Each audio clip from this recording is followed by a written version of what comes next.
Imagine a sprawling city park where physical violence is literally impossible.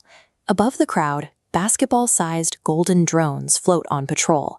The second two people get into a physical altercation, a drone drops down and fires a sonic stunner, instantly knocking them both unconscious. On the surface, this looks like a flawless utopia. But because the system forcefully intervenes to stop any unapproved action, the citizens lose all personal agency.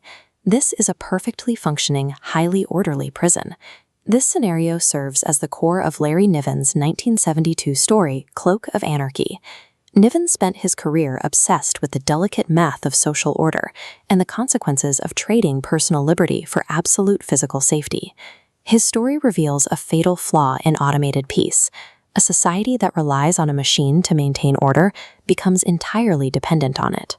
If those drones ever go offline, the citizens have no social tools to handle conflict, causing the entire structure to collapse into immediate, chaotic violence. Larry Niven approached these problems as a mathematician and a high-level government advisor. During and after the Cold War, he worked with a think tank called Sigma. Their job was to advise the U.S. military on Promethean threats, emerging technologies that give everyday people the destructive power historically reserved for superpowers. To model these threats, he proposed a strict mathematical rule. This graph maps out his central equation, known as Niven's law. The product of freedom and security is a constant. The variables operate on an inverse curve. If a government uses intense surveillance and rigid laws to push the security variable towards its absolute maximum, mathematically, the freedom variable is forced to flatline. Niven's equation has migrated from the pages of science fiction into the real world, as commercial biotechnology and AI actively maximize the security variable. In his novels, Niven envisioned governments tracking citizens through state-controlled organ harvesting.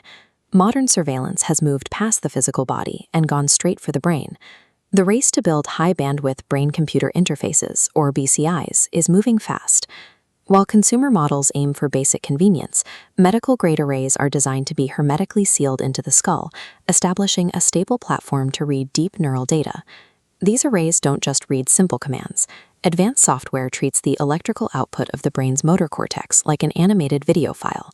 When a patient attempts to speak, convolutional neural networks visually track the sweeping electrical spikes across the brain tissue. This specific AI architecture processes massive amounts of parallel data.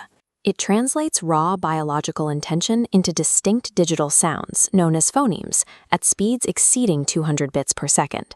This level of precision, bridging the human mind to a digital network, is already functioning in human clinical trials. At the same time, the modern security grid has shifted its entire approach. Law enforcement used to react to crimes after they happened. Now, expansive camera networks and behavioral AI algorithms monitor geographical routines to predict an anomaly before an act is ever committed. To predict human behavior flawlessly, you have to measure internal intent. Neurologists map this using the P300 wave. This is a specific, involuntary electrical spike the human brain generates the exact millisecond it recognizes a familiar stimulus, like a face or a weapon. The investigative barrier falls as BCI sensors move into everyday consumer wearables. If non-invasive neural trackers are built into commercial earbuds or smart glasses, the existing surveillance grid gains the ability to passively scan for those recognition spikes. In this scenario, you might walk past a digital billboard. It flashes an image or a phrase related to an ongoing investigation. Your wearable device logs your brain's involuntary recognition spike and flags it in a centralized database, all without you ever sitting in an interrogation room. Marrying physical tracking networks with involuntary neural scanning destroys the boundary of cognitive privacy. It turns an unexpressed private thought into a measurable data point, effectively automating the discovery of thought crimes. Right now, strict legal walls prevent the government from forcing you into a neural scan. The Fourth and Fifth Amendments currently draw a hard line against unreasonable biological searches and self-incrimination. Even in courtrooms, judges routinely invoke Federal Rule of Evidence 403 to exclude brain scans. They recognize that the high-tech imagery acts like a magic trick, hypnotizing juries into abandoning their critical thinking in favor of an algorithm's conclusion. Those protections exist today, But as consumer neural tech becomes a convenient, everyday utility, the legal firewalls will face massive pressure to adapt, driven by the promise of absolute security. Which brings us directly back to Niven's law. A state that attempts to preempt every behavioral anomaly will eventually achieve perfect security, driving the freedom metric to zero. But you cannot engineer the human element out of humans. A society reliant on flawless, automated enforcement is inherently brittle.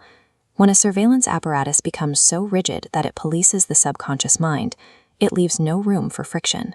A single technological glitch, a system failure, or a localized act of sabotage will cause the entire structure to fracture. In a hyper-surveilled future, anarchy functions as the system's involuntary reset, a biological reaction to the total loss of control.